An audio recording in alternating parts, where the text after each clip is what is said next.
திருவள்ளுவரின் வழியில் வாழ்ந்து வாழ்வின் உன்னத நிலையினை அடைய திருக்குறளோடு நாம் என்னும் இந்த நிகழ்விலே இணைந்திருக்கின்ற உங்கள் அனைவருக்கும் முதற்கண் வணக்கம். குறள் எண் 212, அதிகாரம் ஒப்புரவு அறிதல். ஓர் ஊரில் செல்வந்தர் ஒருவர் இருந்தார். ஆனால் அவர் மகா கஞ்சர். மற்றவர்களுக்கு உதவி செய்தால் தனது செல்வம் குறைந்துவிடும் என்று யாருக்கும் எந்த உதவியும் செய்ய மாட்டார். அதனால் அவ்வூர் மக்கள் அவரை வசிபாடினார்கள். ஒரு நாள் அந்த செல்வந்தர் துறவி ஒருவரை சந்தித்து, சுவாமி, என்னிடம் நிறைய செல்வம் இருக்கிறது, ஆனால் எனக்கு குழந்தை இல்லை.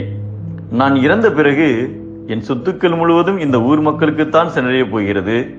ஆனாலும் இந்த ஊர் மக்கள் என்னை பாவி என்று தூற்றுகிறார்கள். இதற்கு நீங்கள் தான் ஒரு விளக்கம் சொல்ல வேண்டும் என்று கேட்டார். அதற்கு துறவி அந்த செல்வந்தரிடம் ஒரு கதை சொன்னார். பன்றி ஒன்று பசுவிடம் சென்று, பசுவே, மக்கள் உங்கள் இனத்தை மட்டும் புகழ்கிறார்கள், ஆனால் எங்களையோ நிந்திக்கிறார்கள்.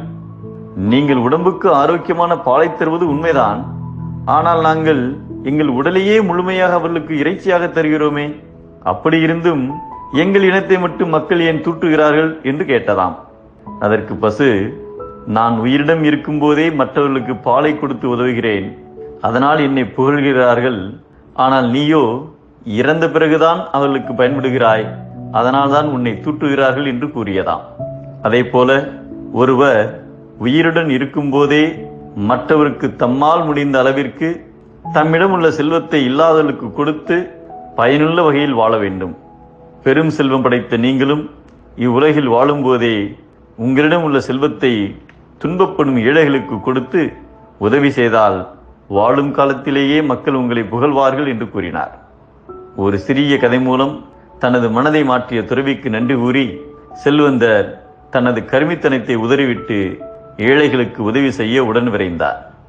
ஒருவன் பாடுபட்டு சேர்க்கும் பொருள் எல்லாம் தகுந்தவர்களுக்கு உதவி செய்வதற்கே பயன்பட வேண்டும் என்பதை தாளாற்றி தந்த பொருளெல்லாம் தக்கார்க்கு வேளாண்மை செய்தற் பொருட்டு என்கிறார் நம் தெய்வப்புலவர் திருவள்ளுவர். தனக்கென வாழ்வது தோல்வி, கொடுத்து வாழ்வதே வெற்றி.